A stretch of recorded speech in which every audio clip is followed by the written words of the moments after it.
Apa airnya habis? Itu waktunya kata saya sore atau pagi gitu. Biasa ini, biasa bahagia ini coba.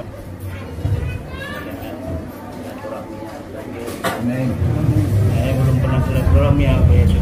Salam-salamin aja. Ada yang nyalamin muridnya, apa anaknya pokoknya kan pernah nyalamin juga. Hadir katanya ininya ya juga. Iya.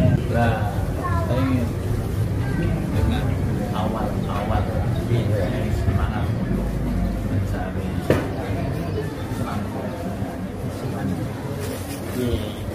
langsung di bawah itu ada yang mantan dari oleh Naga 9. Iya benar itu.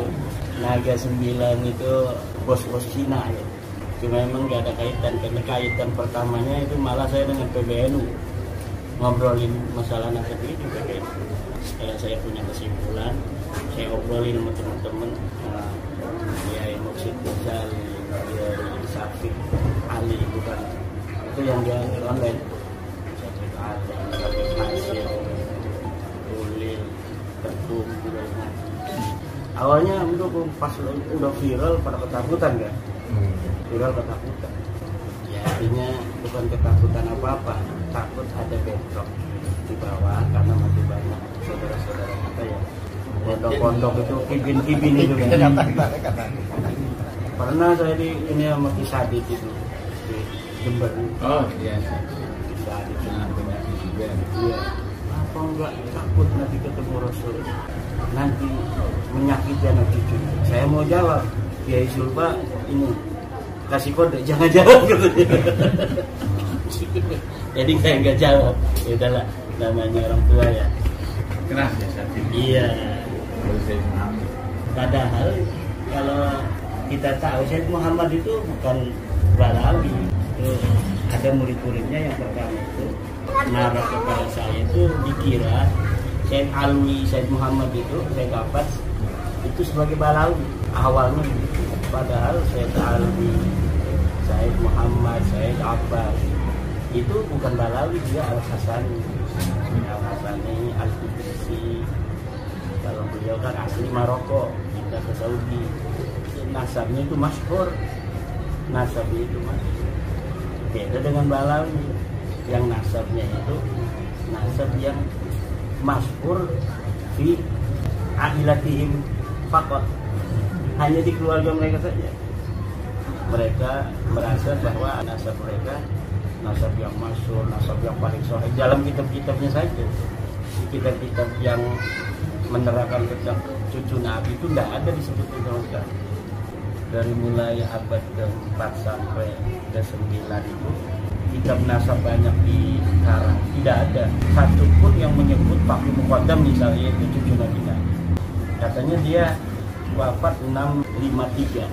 Kitab yang ada di abad ke-7 itu 653 banyak sekali. Kitab nasab, kitab sejarah, kitab nasab, kitab ruwat, kitab al-jarh wa ta'dil. Kalau dia misalnya dikatakan muhaddis, harusnya dia dicatat dalam kitab ruwat itu, dalam kitab Az-Zahabi kan. Ternyata kan tidak ada. Berarti mengatakan bahwa Fakih Muqaddam sebagai muhaddis yang dia belajar hadis kepada para muhaddis itu tidak benar. Kemudian dikatakan dia sebagai cucu Nabi pada tahun 653 itu sudah banyak kitab-kitab nasab yang dikarang pada saat itu. Yang terakhir aja Ibnu Inaba yang sudah 813 tidak mencatat nama keluarga mereka satu. Katanya ulama besar semua. Kalau ulama besar ya masyhurun fil ilmi wa masyhurun fil nasab. Harusnya dicatat tuh. Sama sekali tidak ada. Yang Imam Ahmad punya anak namanya Ubaid, katanya ini mujtahidun mutlak. Mujtahid mutlak dari mana? Kalau mujtahid mutlak dalam sebuah mazhab, maka namanya itu akan diambil sebagai referensi minimal Hasan.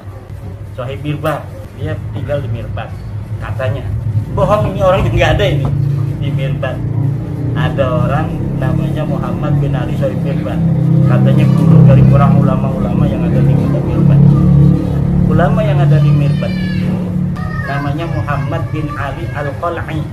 Sejarahnya itu yang punya gubernur diambil, kesejarahan ulama dari Muhammad bin Ali Al-Qal'i diambil, dijadiin satu untuk orang yang sama sekali tidak ada sosoknya. Kemudian mereka mengaku yang keturunan dari Muhammad Sohib Mirbat. Ini yang Sohib Mirbatnya nggak ada orang. Sohib Mirbat nanti bin Ali bin Alwi bin Muhammad bin Alwi bin Ubaid. Semuanya nggak ada orang yang sama sekali. Nanti di tahun 732 seorang sejarawan namanya Bahauddin Al-Jibbar As-Suluk di situ menerangkan tentang Ba'alawi. Jadi di Yaman itu ada keluarga namanya Ba'alwi Bani Jadi. Nama Ba'alwinya dapat nyuri dari situ. Nah, nanti di abad 9 dia katakan bahwa keluarga kami itu namanya keluarga Ba'alwi. Padahal Ba'alwi ini adalah orang lain. Itu namanya keluarga Syarif Abul Jadid. Abul Jadid ini seorang muhaddits. Nanti di abad 9 mereka katakan saya keturunan dari Abu Alwi ini. Yang ditulis itu hanya namanya Jadid bin Abdullah. Nanti si Ba'alawi sekarang ini, Ba'alawi palsu, mengaku bahwa Jadid ini punya adik namanya Alwi. Jadi dia nyangkol dari situ tuh pertama tuh, somot lah. Jadi sejarahnya itu hanya dapat mengut-mengut dari kesejarahan masa lalu yang ditulis oleh para ulama. Bagaimana saya bisa yakin bahwa itu dapat ngerampok semua? Kan hari ini mereka membuat kitab nasab namanya Samsul Dhahirah. Ketika dia mengaku bahwa Ali Qoli Qasam itu yang disebut dalam kitab suluk itu. Nah, dalam kitab suluk itu diakui orang yang setiap salat at-tahiyatul mubarakatuh salawatun itu ketika assalamualaikum ayuhan nabi, katanya dia mengulang-ulang yukarriru assalamu ala nabi hatta yaruddan nabi sallallahu alaihi wasallam, sampai Nabi Muhammad menjawab. Katanya itu leluhur kami namanya Ali Qoli Qasam, karena di situ disebutnya Ali. Nah, tetapi dia lupa kalau As-Suluk itu menyebutkan dia punya anak siapa, punya anak paman siapa di situnya. Nah, pas sekarangnya ini dalam kitab mereka terus beda dengan pengakuan apa yang ditulis oleh sejarawan itu. Misalnya punya anak paman namanya Anu, di sananya dalam kitab Samsul Dhahirah sekarang ini nggak ada. Jadi mereka itu tidak cermat dalam mencuri. Harusnya kalau mencuri itu yang hati-hati dong, dibaca yang benar gitu, supaya nanti ketika diverifikasi semuanya benar. Kayak pakai muqaddam Muhammad bin Ali, di situ disebutin wa min baiti Abi Alwi Muhammad bin Ali, bahwa dari keluarga Abi Alwinya Bani Jadid itu ada yang namanya Muhammad bin Ali. Kata Hanifal atas itu pasti muqaddam. Cuma sayang dia nggak baca selanjutnya bahwa di situ Muhammad bin Ali-nya disebut punya anak namanya Hasan. Nah, sedangkan pakai muqaddam dalam kitab-kitab Alwi sekarang nggak punya anak namanya Hasan.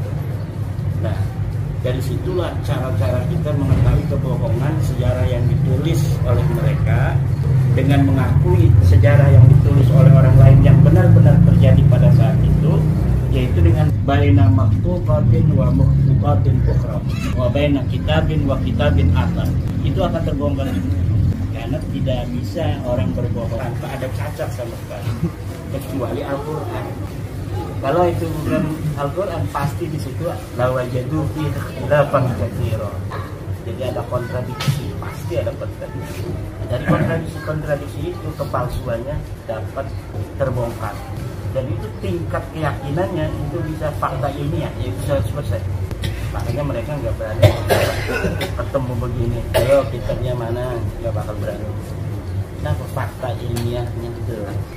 Kalau nggak ada saksi mereka berani, tapi kalau disaksikan oleh kiai, profesor, pakar-pakar peneliti nggak bakal berani, karena nanti mereka yang akan menjustifikasi nasab palsu. Makanya maunya dia di Rabita Alawi. Kalau di Rabita Alawi ya tidak ada nanti yang menandatangani. Begitu. Nah, kalau tadi tanya Yai Sultan asalnya apa? Ya asalnya saya Mukhibin. Asalnya saya Mukhibin. Ini rumah yang biasa di ini kabit-kabit. Ini gasut kompasi. Sakit. Jadi kalau ada Habib dari Kediri ke Banten, ya dia nyari-nyari kibin kan. Siapa sih yang orang kira-kira gampang dibohongi, yang kelihatannya orangnya baik gitu. Itu udah ada jadwalnya, mereka kayak multi level marketing. Oh kalau di Tangerang ini yang blon nih kata Matuddin. Ya sering kesini. Mangkap Sobri. Yang dari Jakarta mau ke Palembang, mampir dulu. Walaupun dari Pelaraja itu mengkol dulu 12 kilo ke sini. Kan 12 kilo ke sini. Enggak apa-apa, yang penting dapat tambahan. Dan dia itu nggak bakal mampir kepada orang yang bukan kibin, karena nggak bakal bisa diambil sesuatu. Dari situlah, karena kita ini marhaba kepada Rasul dari kecil kan. Jadi tujuannya kita menghormat kepada Nabi, mencintai Nabi. Mudah-mudahan ada barokah kan. Dan begitu dengan menghormati keturunannya. Tetapi ternyata kok lama-lama kayaknya bukan ini orang-orang. Oh gitu. Terutama ketika melihat video-video dia berani nampar kiai. Kan kiai-kiai di Jawa Timur itu yang keturunan Wali Songo kadang pakai Habib juga dia. Ada yang pakai Habib, terutama di Madura. Tadi kiai keturunan Sunan Giri misal, pakai Habib, didatengin tuh sama Habib ke tempat diinjak. Itu tahun 2017an begitu. Pas videonya saya lihat, bukan Sunan. Tapi belum yakin saya, ya belum ada keinginan meneliti. Tapi pas 2022 lihat Bahar di sidang, itu udah saya tuh yakinnya luar biasa. Ketika ada kiai dari Jawa Barat jadi saksi dia, coba katanya adan bisa nggak?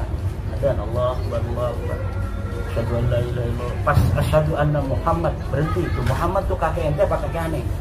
Dengan bahasa yang sombong itu kan. Dalam waktu dia mendapatkan hal-hal yang jelek, akhlak yang buruk karena tindak pidana mukulin orang, di sidang dia oleh hakim yang sah yang diangkat negara, kemudian membawa nama Rasul untuk menyelamatkan diri dia dari kejahatan itu dengan menghina kiai itu dan dari Jawa Barat. Kiainya itu turunan Sunan Gunung Jati, sah sebagai seorang turunan Nabi kan. Lah dia yang ngomong begitu, cuma kiainya belum iya aja. Karena kiainya nggak tahu kan, kiai itu kan biasa begitu, walaupun punya nasab nggak membanggakan. Ya karena ente yang ngaku ya udah itu cucu ente, cucunya bukan anak kan. Itu saya mulai lah. Bismillah. Yang pertama pun yang saya cari itu nasabnya Bahar. Kedua nasabnya Rizik. Udah dua aja, saya nggak mikir-mikir Balawi lain dulu dalam otak. Saya teliti dari bawah. Bahar bin Ali apa siapa? Pas sudah, aduh lama kalau cara begini. Mencari dalil dari bawah ke atas itu lama. Saya cari dalilnya rubah dari atas ke bawah. Cari dalil Nabi Muhammad punya anak nama Siti Fatimah. Cari hadis ada. Laukana Fatimah tuh bintu Rasulullah SAW. Ya itu kan dalil kan. Dalilnya wahyu berdasarkan hadis Rasulullah Muhammad SAW. Kemudian Sayyidatuna Fatimah punya anak Husain. Ada nggak dalil? Rubahnya ada hadis-hadis. Kemudian terus sampai Ahmad bin Isa Soheh, kitab-kitab nasab sudah saya kumpul. Pas giliran dari Ahmad bin Isa punya anak Ubay nggak ada, mentok. Saya kuyang juga. Ini baru 11 nama udah mentok begini. Saya cari-cari kitab-kitab yang lain, mudah-mudahan ada. Ya kalau nyambung ya enggak apa-apa. Nanti kita akan nasihati dari cara lain kan begitu. Tapi ternyata baru 11. Udah ketahuan bahwa ini nasab palsu. Dari kitab Silsilatul Alawiyah, Tahdhibul Ansab, Muntaqilatul Talibiyah, Al-Masdi dengan sejarah Mubarakah. Udah nyata ini nasab-nasab palsu. Mulai saya tulis kesimpulan itu. Saya taruh di webnya pondok, dibaca oleh Dr. Syafiq Hasim PPS, ketemu di Bali. Ya saya angkat ya nanti itu tulisan. Ya kalau berani silakan aja. Diangkat pertama Dr. Syafiq Hasim 6 Mei atau apa itu, 6 November. Karena waktu nulisnya Oktober tanggal 13 saya masih ingat. Ini oleh Dr. Syafiq Hasim. Belum ada yang merespon dari masyarakat. Kalau Robita langsung merespon. Dia bikin tanggapan 1 lembar, kitabnya Al-Musajjar Al-Kasaf. Dia bilang ini abad ke-5, padahal itu abad ke-10. Bohong dia. Dia bikin jilidnya jilid abad ke-5. Itu Rabi Talabi. Jilid di abad ke-5, Amiduddin An-Najafi. Saya cari itu dari kitab-kitab tarajim, ternyata dia abad ke-10. Yang kedua Abnaul Imam, yang katanya karya Abul Muammar Yahya, Toba 473. Saya cari Abul Muammar ini memang keturunan Nabi dan dia nasabah, tapi dia nggak punya kitab namanya Abnaul Imam. Saya periksa kitab Abnaul Imamnya itu, ternyata baru dicetak tahun-tahun ini dan tidak ada manuskripnya, jadi sengaja ditulis saja. Luar biasa. Nah itu dari Rabi Talabi, dan suratnya itu saya masih pegang, surat jawaban itu hanya 2 hari dari ketika Dr. Safi Hasim mengangkat itu di YouTube. Kemudian ketika Gus Fuad Pleret itu dipersekusi, baru di situ naik tuh. Jadi harus ada korban dulu. Korbannya Gus Fuad dipersekusi. Gus Fuad dipersekusi baru viral. Karena Gus Fuadnya kemudian nyari-nyari tulisan saya itu diviralkan. Dia kan punya teman-teman YouTube-nya ada 4 orang. Dan 4 YouTube ini kemudian yang ngangkat. Yang lainnya sekarang udah 500 YouTube orang yang nggak dikenal. Jadi masing-masing itu mereka hanya karena keinginan berjuang aja. Tidak ada yang itu saling kenal mengenal. Hanya beberapa yang kita kenal. Jadi luar biasa gerakan rakyat yang dimulai oleh kesadaran kolektif. Jadi nggak ada kaitan tuduhan-tuduhan ini budaya orang. Orang-orang itu berkumpul dari jenderal. Setelah mereka setuju secara pribadi, ini saya setuju dengan ini ilmiah. Saya baca referensinya, dicari ada gitu. Akhirnya mereka sama. Jadi bukan mereka itu memanfaatkan kita yang memanfaatkan mereka karena kesadaran mereka. Karena mereka mau berjuang bersama kita.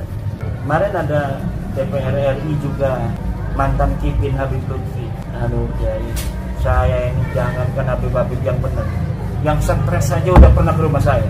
Bahkan yang mahal itu yang stres 100 juta bayar. Jadi yang stres ini anak buahnya dulu datang. Ini rumah Bapak DPR akan mendapat barokah. Bermimpi bahwa harus ke rumahnya Bapak DPR. Padahal bohong. Tapi katanya syaratnya harus nyiapin uang 100 juta. Uang 100 juta. Ya, di DPR yang ngomong ke saya itu. DPR. Nah, pakai arloji nih, yang mahal itu. Kelihatan. Buat Habib boleh. Rolex yang asli itu kan bukan kaleng-kaleng. Kalau Rolex kita itu kan Rolex yang 300 ribu. Mobil Alphard ambil barokah kan. Ada bupati itu di Lampung, HIS pertamanya kan. HIS enggak kayak Alphard kan, tapi kalau sudah dimodif itu modifnya aja 600 juta. Ngejemput dia mau ceramah di Lampung, pas ngejemput ngomong, ini mobil bagus, boleh buat ambil. Beberapa bulan lagi diundang lagi di sana, dia pengen dapat barokah lagi bupati ini, jemput lagi ke bandara, pakainya udah beda kan, orang itunya udah diambil, Alphard, diminta lagi ya, diminta lagi.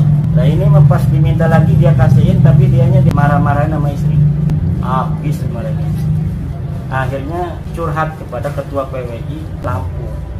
Sadar sekarang, sadarnya setelah miliaran itu. Nah, kalau model kita kan setelah ratusan ribu aja, karena nggak punya duit. Saya tadi pasti setelah ini minta 12 juta mau pergi ke Maroko. 12 juta loh. Anak saya baru berangkat 8 juta. Udah mau pulang 12 juta. Gak mau.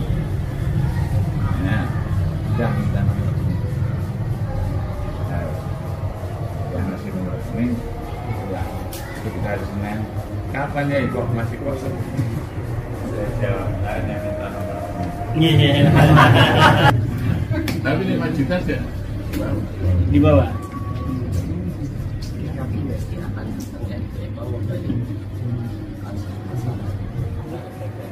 Kita udah nyiapin dari kubu karena katakan kita yang tato. Ya.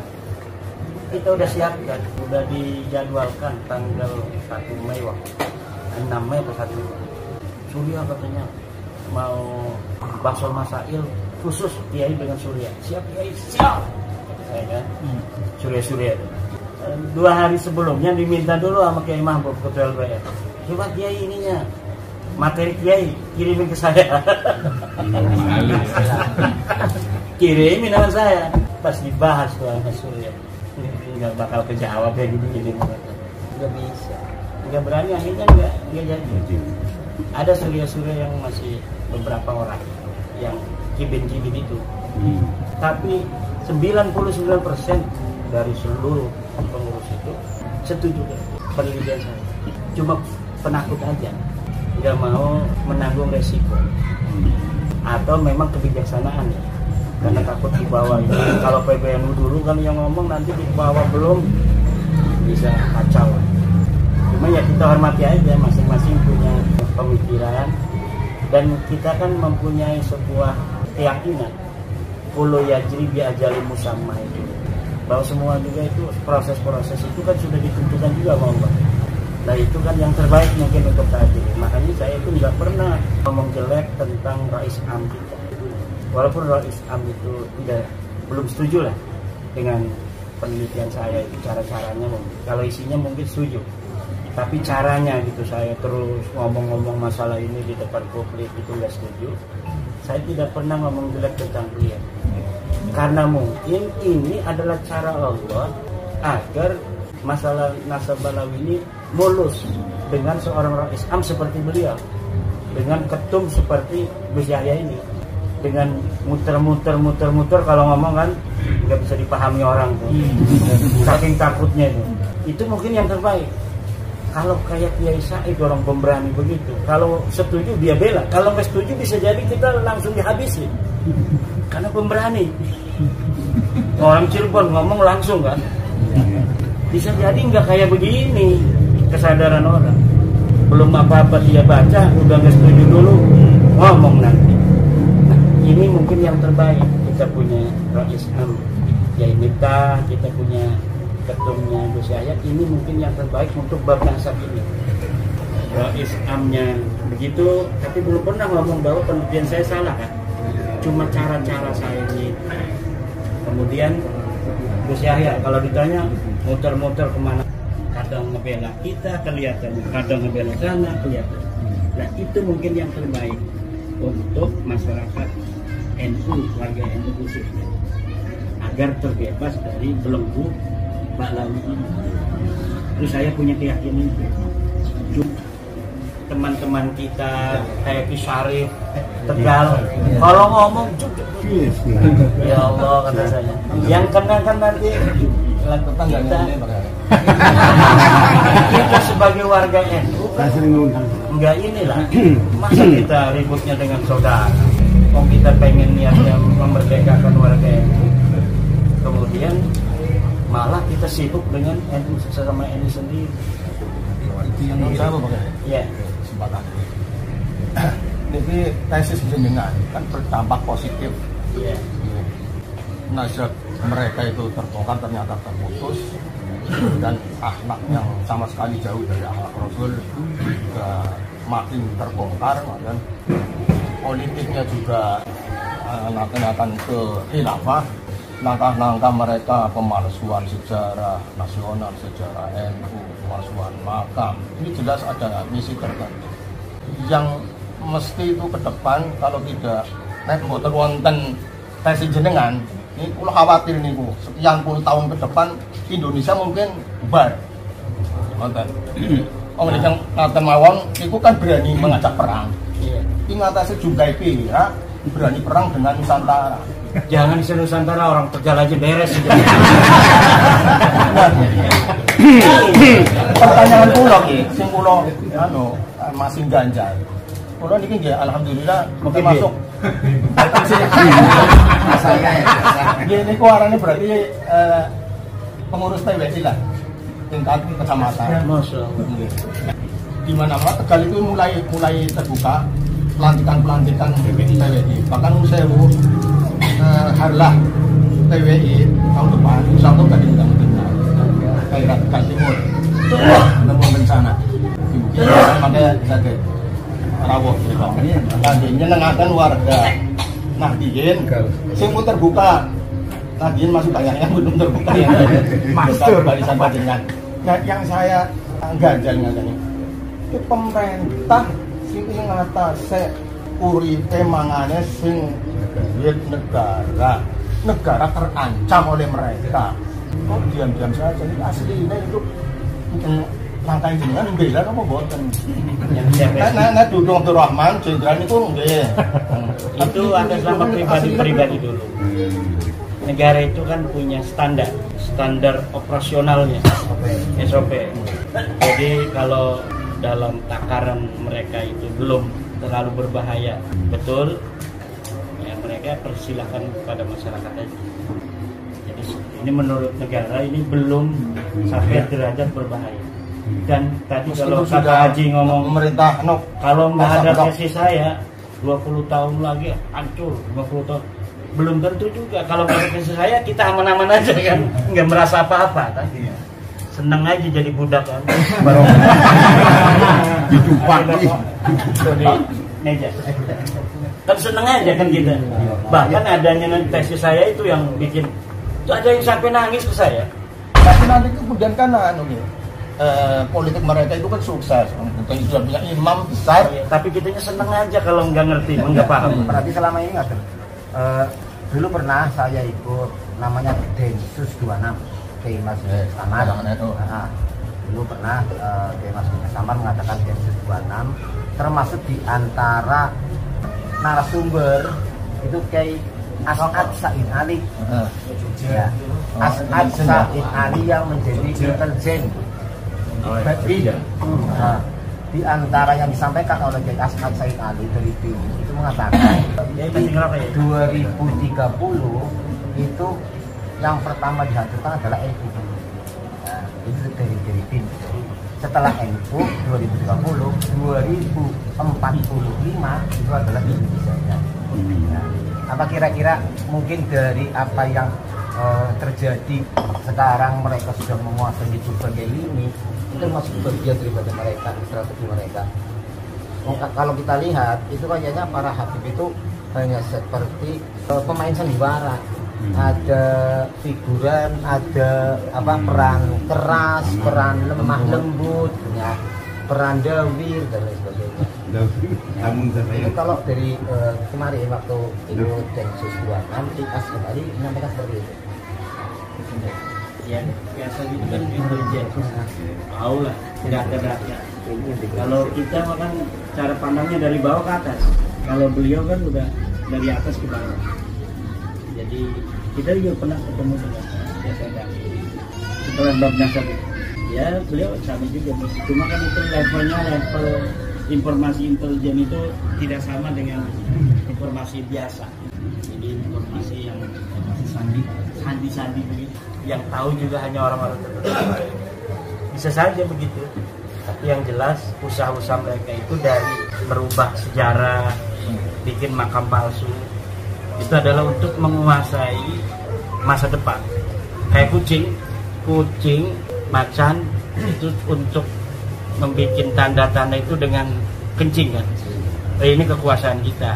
Jadi bikin artefak dulu dia untuk orang mengetahui bahwa ini kekuasaan saya, itu buktinya ada kencing saya di sini.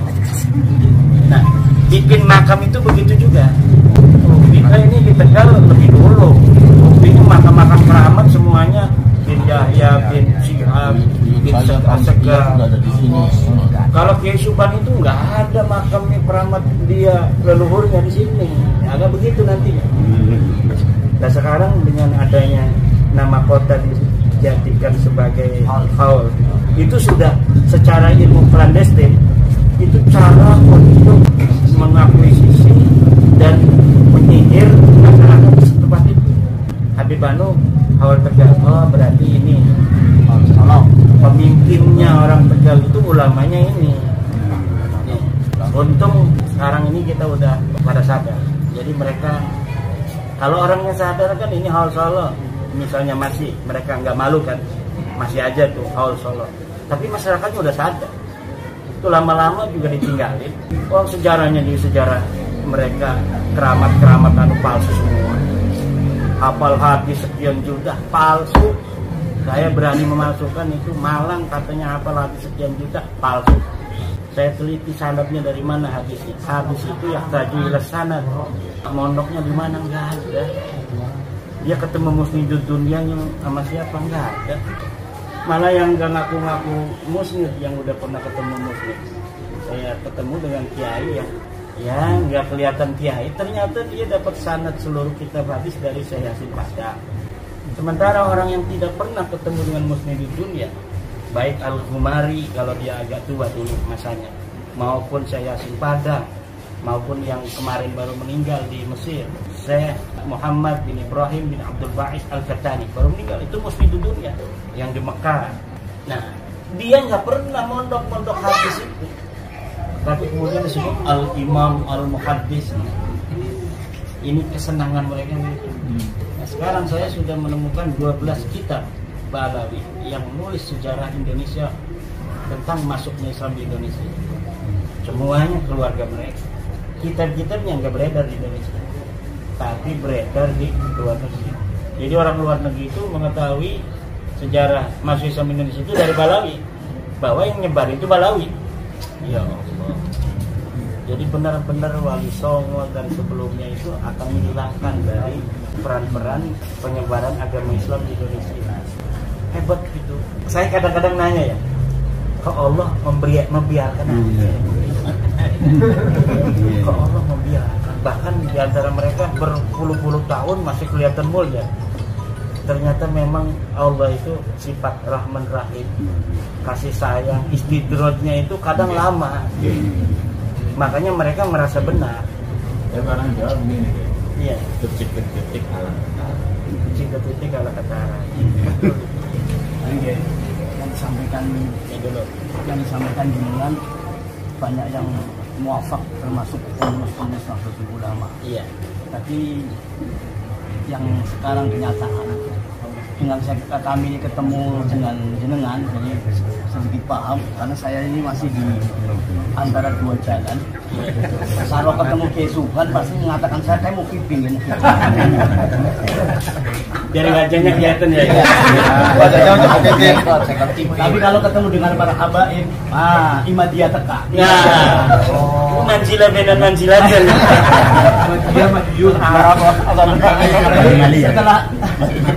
Setelah ketemu dengan Pak Kiai Imad, jadi kita melihat yang jam 2 ini sedikit tapi Masya Allah ya, cuman yang kami sesalkan apakah ini tidak akan menjadikan merobek silaturahmi khususnya Nahdliyin dengan ngapunten, dengan munculnya seperti yang aku bilang bentuk seperti Kiai Syarif tanpa sepengetahuan jenengan.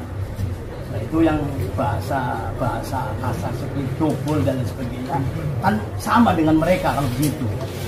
Nah ini mungkin ini yang menjadi mohon kepada Pak Kiai biar tidak muncul 1000 Syarif lagi. Cukuplah Syarif Tegal saja. Karena itu akan bikin panas daripada Nahdliyin. Ya itu udah 2 kali dia salah langkah. Satu di Demak, berani datang ke PCNU Demak mempertanyakan kan, kenapa Banser apa-apa itu tidak boleh datang atau tidak boleh masuk PWI kan? Apa masuknya? Waduh kata saya, tidak boleh begitu kita kepada Banser, kepada NU.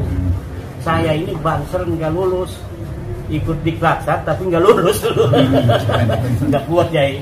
Oh pusat buah. Nah, maka ketika Kiai Syarifudin begitu, saya kenapa ya itu? Ya kita tugasnya adalah kan untuk membela NU. Dia tidak sesuai dengan bahasa. Wah kata saya kan perspektif itu namanya. Tidak boleh begitu. Kemarin lagi kita langsung bikin klarifikasi kan, bahwa Kiai Syarifudin yang dikatakan tentang Islam itu tidak mewakili PWI karena dia tidak dapat surat mandat dari PWI untuk datang. Memang dia pengurus besar, bahkan dulu dia pendiri, tapi pendiri pertama udah bubar. Sekarang mah ininya baru, akte notaris baru sekarang, akte notaris baru karena pendiri pertama itu Tengku Khori, Isale, udah keluar semua. Isale Purdin, Gus Hanta. Nah itu yang mau ditanyakan itu juga. Iya. Kenapa Sang Khori begitu, Kiai? Ya nggak tahu juga lah orang macam-macam itu. Tapi kalau saya tebak-tebak ya, saya nggak tahu juga artinya dia. Itu gara-gara tes DNA. Tes DNA-nya melenceng kan dia. Sedangkan kalau saya itu kan setuju tes DNA. Bahwa kalau yang ngaku turunan garis laki kepada Rasulullah harus dia satu. Dia ngaku turunan Rasulullah kan garis laki. Tapi L itu Bangladesh. Rohingya. Burma. Jadi memang iya ya. Mungkin gara-gara itu, mungkin ya, tapi nggak bisa nebak. Yang jelas kalau saya orang yang pernah ngobrol begini ngopi, nggak mau saya jelekkan, walaupun dia menjelekkan kita. Termasuk Kiai Qurtubi itu yang ngomong alif sadal, lo nggak mau saya seperti dia. Kenapa? Pernah ngobrol begini, pernah datang ke rumah saya gitu. Jadi walaupun kita berbeda, tapi kalau kita pernah dulu, mungkin kan ada manfaat yang kita ambil dari dia. Mungkin kopinya, mungkin airnya. Nah Allah itu paling benci orang yang tidak tahu terima kasih. Orang yang pernah memberi manfaat pada kita, kemudian kita caci maki. Nah itu kalau saya nggak bisa. Makanya ya biarin aja orang mau bersikap kepada kita, tergantung daripada cara dia memaknai kehidupan, memaknai pertemanan. Orang dia pernah bareng dengan kita kan, naik mobil. Tentunya ada aja mungkin dia memberi manfaat pada saya memberi manfaat pada dia. Yang jelas kalau saya tidak mau mengungkit-ungkit dari kebaikan yang pernah saya berikan, ya, walaupun dia ngejelek-jelekin. Itu Kiai Imat kalau ngajak saya paling ngasih sepatunya bisa buat beli terasi doang katanya. Juga sama. Ada apa sih manfaatnya? Kalau manfaat saya kurang tahu, masalahnya. Iya. Apa masalahnya guys? Tidak ada jawab itu saya. Oh, ngeri dulu. Kiai Anik Muhammadun ketemu saya. Ngobrol saya Gus Solil dengan Kiai Anik. Kiai, sejak tesis Kiai itu gak ada yang main-main ke rumah saya, Habib Kiai Anik. Tapi untuk ngomong gak berani itu Kiai sepuh itu. Tapi kalau mengenai manfaatnya, maslahatnya itu kayak kata Yai Sufan, ya memang kiai-kiai itu yang paling pertama. Sini masih ada satu kiai itu yang sering didatangin Habib itu yang tidak memberikan pendapat dia. Jadi ada satu Habib di kampung sebelah itu, kalau datang itu dia mampir ke 5 kiai. Biasanya dia minta satu kambing itu. Nah yang lain udah pada sadar, didatengin saya mau ikut Kiai Imat gitu. Jadi nggak berani minta. Nah masih ada satu namanya Kiai Usman, dia nggak ngomong kalau saya ikut Kiai Imat. Jadi akhirnya biasanya dia satu kambing, karena 5 sekarang dia semua 5 Luas. Jadi temannya datang ke saya, Kiai kasihan itu Kiai Usman, kenapa? Biasanya cuma satu dimintanya, karena dia nggak terus terang, nggak enak katanya ngomongnya sama orang yang udah kenal kan, nggak enak. Jadi dia nggak ngomong kalau udah nggak percaya. Jadi dia dimintanya sekarang 5. Biasanya cuma satu, karena sekampung itu ada 5 kiai. Ya kenal saya orangnya, yang lapornya kenal, dianya juga kenal. Ya, jadi itu yang dirasakan oleh kiai itu. Sampai ada Kalimantan. Kalau dulu di Kalimantan itu kalau ada Habib udah, kalau nggak ngasih takut walak ya. Sekarang mah dia, nih sekarang walaupun kelihatan masih muhibin, orangnya terkenal sekali, sering ceramah. Saya nggak mau sebut namanya karena lingkungannya lingkungan kibir. Dia pernah ngebel ke saya. Sekarang mah kalau ada Habib kelihatan, udah saya katanya dari belakang aja kabur. Pernah pas dia pulang ke rumah, udah ada di ini, dia ngerangkak katanya supaya nggak kelihatan. Gara-gara nggak enak kalau nggak punya uang atau dia nggak mau ngasih, tapi ketemu lebih baik nggak ketemu kan. Nah kalau kita mana yang udah berani, dia boleh datang, tapi kita ngomong, ente bukan cucu Nabi, gitu aja. Dia nggak bakal berani apa-apa. Mulai waktu dia yang sedikit, kita jangan. sama berarti saya ini tetap masih payah orang menelas akan jadi senjata mereka. Ulama kita dulu Mbak Hasyim, Mbak Khalil tetap itu nggak mempermasalahkan, mengamalkan pemberatan. mana datanya gitu Mbak Hasyim Itu yang Mbak Khalil ini dari manusia katanya memberikan ijazah kepada Mbak Khalil Karim Perbuatan. Kemudian untuk saat ini juga yang dipermasalahkan kata Rois PBNU, ulama saat dunia saja sudah tidak mempermasalahkan bahwa Mbak Alam itu tetap adalah yang salah kalau sedunia. Buktinya saya kan masih di dunia enggak. Iya kan iya. Sebenarnya kalau sekarang di sensus ulama-ulama itu banyakan mana yang percaya enggak? 90% udah nggak percaya. Yang masih duduk sama Habib jadi Mukhibin pun artinya nggak percaya. Cuma ada keterkaitan yang dia nggak bisa ngomong begitu. Kayak Abu Thalib lah zaman dulu itu. Abu Thalib kepada Nabi gitu. Iya, nggak enak. Ini saya pribadi itu Ya tinggalin aja, udah jelas. Kalau dulu ya itu zamannya Mbak Hasyim, zaman Mbak Khalil memberikan ijazah ke Iya. Mbak Abdul Karim. Iya, artinya kan ijazah itu bisa dilakukan, bisa tidak. Zamannya itu belum ketahuan orangnya tukang bohong, yang dibaca wiridan yang benar, yang enggak apa-apa waktu itu. Kalau sekarang nanti sanadnya ini kita apa melayang-layang nggak ada orang. Kenapa sekarang gini kita hebat bisa mengalahkan Balawi? Udah kalah di Balawi. Karena kita tawasulnya pada Syekh Abdul Qadir Jailani. Orangnya jelas ada barokahnya pada masanya ngajar ngaji. Mereka pada pakai muqaddam yang nggak ada orangnya. Iya, kita minta bantuan ya Syekh Abdul Qadir Jailani, langsung Syekh Abdul Qadir siap. Barang kata dia, pakai muqaddam. Ya dong. Ya salah udah dia. Karena orang kita minta. Tapi ada kayak Habib, ya ada yang kita. Dan Subhan itu imannya sudah terpegal iman. Ini Adem ya. Iya. Saya ini kan dari kampung ya, banyak kiai-kiai yang di desa-desa yang sudah dulu ngajari orang-orang, tapi harganya lebih rendah dibanding mereka itu sekarang. Ini karena hari ini saya pribadi mendapatkan ilmu yang lebih jelas, walaupun kemarin ya sudah jelas, tapi ini lebih jelas karena langsung dari sumber-sumber. Bagaimana dengan agar tidak terlalu lambat, ada sistem apa memang dari kiai apa dari mana, bahwa kiai-kiai pondok itu ada 1-2 yang izinnya diberi ada waktu apa bentuk seminar kecil-kecilan atau gimana, sehingga mereka itu rasa tanggung jawab dari pesantrennya itu sendiri nanti untuk bisa mengedukasi kepada murid-muridnya, intinya kepada santri-santrinya. Karena sebenarnya seperti yang disampaikan oleh Bapak itu, Pak Kiai, tadi masih banyak kiai-kiai di kampung-kampung itu katakanlah masih bahlul dalam hal ini. Iya.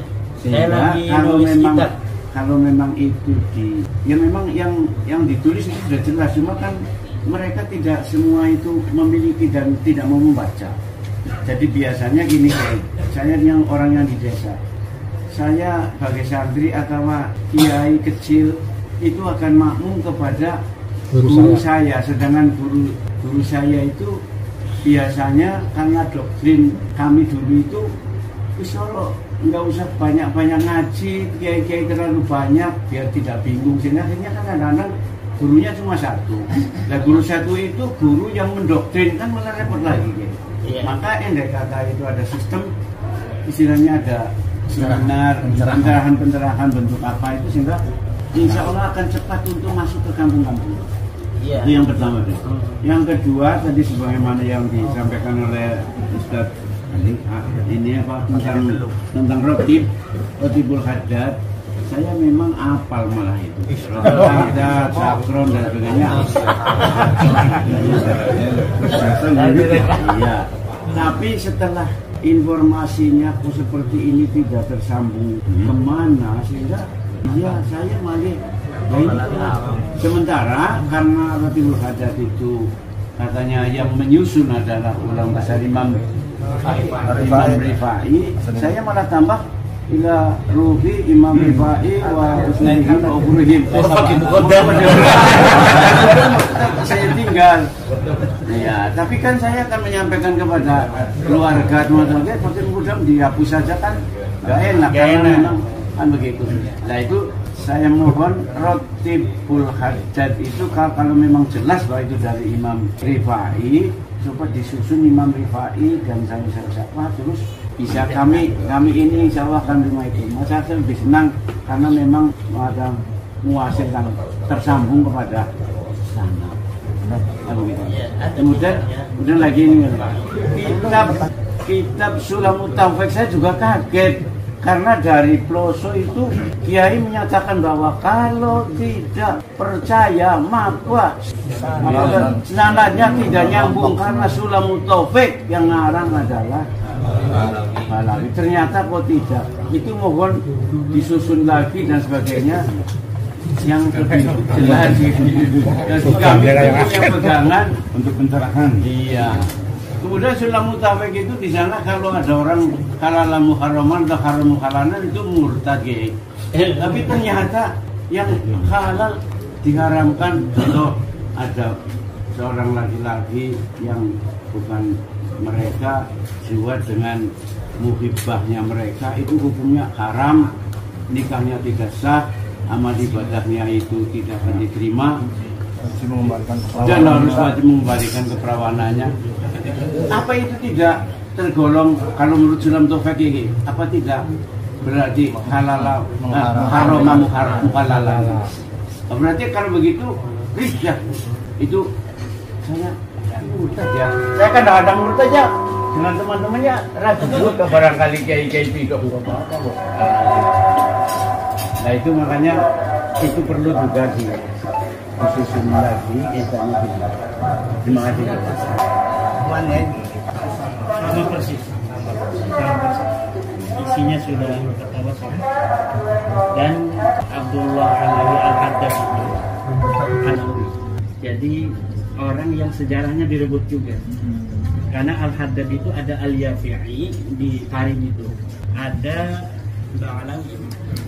Biasaan dari mereka yang suka ngambil sejarah orang itu menjadi saya ragu kalau itu Ba'alawi. Karena ada Haddad Al-Yafi'i, ada Haddad Ba'alawi. Cuma yang bagus-bagus biasanya mereka ambil. Akhirnya sejarahnya kemudian dibalikan. Karena kalau Haddad Ba'alawi itu dalam buku-buku Ba'alawi disebutkan dia sejak bayi buta. Orang yang buta sejak bayi itu apakah bisa dia ngarang kita? Ngarang kita kan perlu menulis. Apakah hanya mendikte gitu dia yang mengarang kita? Jadi agak kurang masuk kalau misalnya itu. Cuma saya belum dapat sebuah fakta ilmiah melalui kitab. Tapi saya udah telusuri hanya bahwa yang saya dapatkan baru bahwa Al-Haddad itu ada 3. Yang satu Al-Yafi'i yang di Tarim itu dengan Al-Ba'alawi, yang satu lagi di Son'a Al-Haddad yang biasa bukan dari klan-klan yang ada di Tarim. Tapi saya ngelihat dari kitab Risalatul Mu'awanah itu tidak ada la yusamu minhu at-ta'ali alal ghair. Jadi tidak dicium ada kesombongan dalam kitab Risalatul Mu'awanah. Beda dengan kitabnya Abdurrahman Al-Mansur, kitab yang sering dijadiin Basul Masail itu, Bughyatul Musaddidin. Memang dari awal bagus, tapi di ujungnya itu meninggikan Ba'alawi di atas semua ulama. Haram menikah dengan para orang-orang syarifah itu adanya di situ. Kemudian diambil oleh Utsman bin Yahya dan difatwakan di Indonesia oleh Utsman bin Yahya. Tapi kalau di Risalatul Mu'awanah, satunya lagi An-Nasaihud Diniyah, ada lagi apa itu tidak tercium aroma kesombongan. Itu kitabnya Abdullah Al-Haddad. Nah, maka saya curiga bahwa dia bukan Ba'alawi dan dia memanggil Ba'alawi Ikhwanuna Ba'alawi. Nah, kalau ikhwanuna berarti bukan daripada keluarga. Tapi saya memerlukan bukti eksternal dari keterangan ulama lain yang menyebutkan pengarang kitab Risalatul Mu'awan ini bukan Balawi. Kenapa? Karena kitab-kitab Balawi asli itu semuanya ada kesombongan, semuanya menghina orang di dalam. Tapi kitabnya Al-Haddad ini tidak. Saya curiga. Ada kitabnya muridnya Al-Haddad, Tasbitul Fuad. Dalamnya itu semuanya nggak beres. Dalamnya itu adalah cerita-cerita halu dan sebagainya. Kalau ini kitab-kitab yang sekarang di pondok itu ada di Risalatul Mu'awan, semuanya bagus. Kitab-kitab Balawi walaupun depannya bagus, ujungnya itu pasti meninggikan keluarganya. Itu ciri daripada kitab-kitab Balawi. Semuanya Al-Masra'ur Rawi, Durarul Baha'ud Dawi, kitab Al-Juz'ul Latif Abdullah Ali Idrus, kitab Sarhul Ainiyah, semuanya hanya menerangkan kehebatan keluarga yang orangnya fiktif itu. Misalnya saya nih pengen dihapus sebagai turunan Hamengkubuwono, bikin nama kita hafal 3 sampai kakek. Sananya itu kita bikin nama-nama sampai Hamengkubuwono, hanya nama-nama saja. Ketika diverifikasi di Jogja ternyata nggak ada Hamengkubuwono II tidak punya anak namanya Samlawi. Oh ada dalam data saya. Saya bikin bukunya Hamengkubuwono misalnya hidup tahun 1500 atau 1700. Saya bikin kitab karya Pangeran Segoro Ireng tahun 1700. Ini buktinya. Tapi tidak sesuai dengan kitab-kitab lain 1700 yang mengatakan Hamengkubuwono ini nggak punya anak namanya Samlawi. Terserah. Pas dites DNA sama Sultan Hamengkubuwono, saya dengan Sultan Hamengkubuwono, DNA-nya beda. Ya udah, ini Balawi ini DNA-nya udah jelas. Jangankan dia ini orang keturunan Nabi, orang Arab begitu. Itu yang paling kuat secara penelitian modern.